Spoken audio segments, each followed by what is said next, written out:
اچھا جی، تو آج ہم بات کر رہے ہیں تنظیموں میں اختیارات کی تقسیم پر، یعنی سینٹرلائزیشن بمقابلہ ڈی سینٹرلائزیشن۔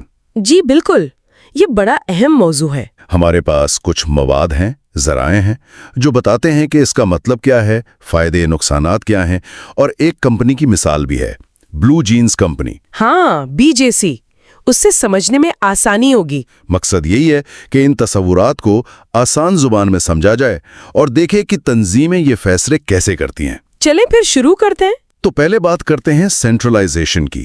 ذریعہ کیا کہتا ہے اس کے بارے میں؟ مطلب کیا ہے اس کا؟ دیکھیں، سینٹرلائزیشن کا سادہ مطلب ہے کہ اختیارات اور فیصلے کرنے کی طاقت وہ تنظیم میں کسی ایک مرکزی جگہ پر ہوتی ہے۔ ایک جگہ جیسے ہیڈ آفس؟ جی، عام طور پر ہیڈ آفس یا جو سب سے اوپر کی مینجمنٹ ہوتی ہے نا، ان کے پاس ہوتی ہیں۔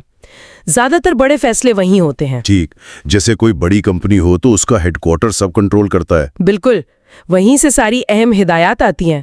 اچھا، اور پھر اس کا الٹ ہے ڈی سینٹرلائزیشن؟ جی، ڈی سینٹرلائزیشن بالکل اس کے برعکس ہے۔ یہاں اختیارات و ذمہ داریاں نیچے تک بانٹ دی جاتی ہیں، مطلب تنظیم کے مختلف حصوں میں نچلی سطح کے مینیجرز کو۔ تو اس میں زیادہ لچک ہوتی ہوگی۔ ہاں، یہ ڈھانچہ زیادہ لچکدار ہو سکتا ہے۔ ذریعہ میں سپر مارکیٹ کی مثال اچھی دی ہے۔ اچھا، کیا مثال ہے؟ کہ جیسے ایک سپر مارکیٹ چین ہے تو ہر برانچ کا مینیجر خود فیصلہ کر سکتا ہے کہ اسے اپنی برانچ کے لیے کون سا مقامی عملہ رکھنا ہے۔ یہ ڈی سینٹرلائزیشن ہے۔ سمجھ گیا، مقامی فیصلے مقامی سطح پر۔ یہ تو دلچسپ ہے۔ اچھا، اب ذرا ان کے فائدوں پر بات کرتے ہیں۔ ذریعہ کیا کہتا ہے؟ سینٹرلائزیشن کے کیا فائدے ہیں؟ سینٹرلائزیشن کا بڑا فائدہ تو یہ ہے کہ پالیسیز اور جو کام کرنے کے طریقے ہیں وہ پوری تنظیم میں ایک جیسے رہتے ہیں، معیاری یعنی اسٹینڈرڈائزڈ۔ یعنی یکسانیت رہتی ہے۔ جی، اور کاموں کا دہرایا جانا جسے ڈپلیکیشن کہتے ہیں وہ کم ہو جاتا ہے۔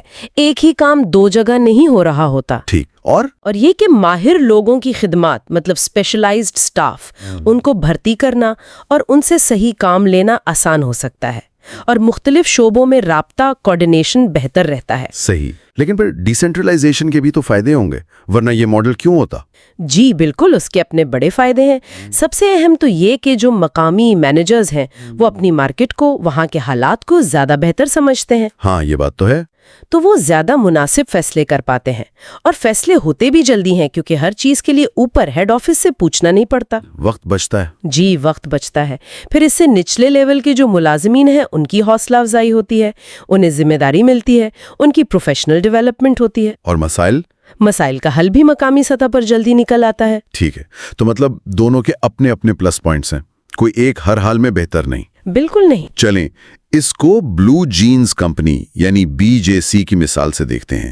ذریعہ کہتا ہے کہ اس کی 3 فیکٹریاں ہیں اور ایک ہیڈ آفس۔ جی، تو اب اس کمپنی کے مختلف شعبوں کو دیکھتے ہیں۔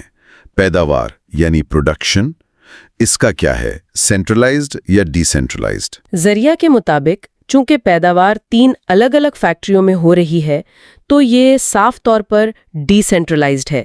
ہر فیکٹری اپنی پیداوار خود دیکھ رہی ہے۔ ٹھیک ہے، یہ تو سمجھ آتا ہے۔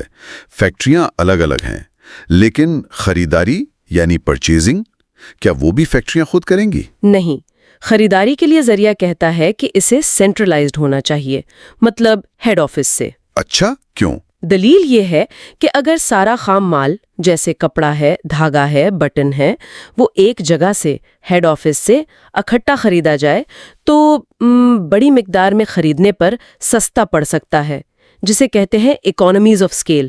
ہاں، بلک بائنگ کا فائدہ۔ ٹھیک جی، اور یہ زیادہ مؤثر بھی ہو سکتا ہے، ایک ہی جگہ سے سب کنٹرول ہو رہا ہو۔ ٹھیک، یہ منطقی ہے۔ اچھا، اور مالیات، فائنانس کا شعبہ؟ فائنانس کو بھی ذریعہ کہتا ہے کہ سینٹرلائزڈ رکھنا بہتر ہے۔ اس کی کیا وجہ بتائی ہے؟ وجہ یہ کہ اس سے پورے کاروبار پر مالی کنٹرول اچھا رہتا ہے، مطلب پیسوں کا حساب کتاب، اخراجات پر نظر رکھنا، منافع دیکھنا، بینکوں سے قرض وغیرہ لینا، یہ سب آسان ہو جاتا ہے اگر ایک مرکزی شعبہ یہ سب دیکھ رہا ہو۔ صحیح، پورے ادارے کی مالی صحت ایک جگہ سے مانیٹر ہو سکتی ہے۔ اچھا، اور ریسرچ اینڈ ڈیولپمنٹ یعنی R&D؟ R&D کے بارے میں ذریعہ کا خیال ہے کہ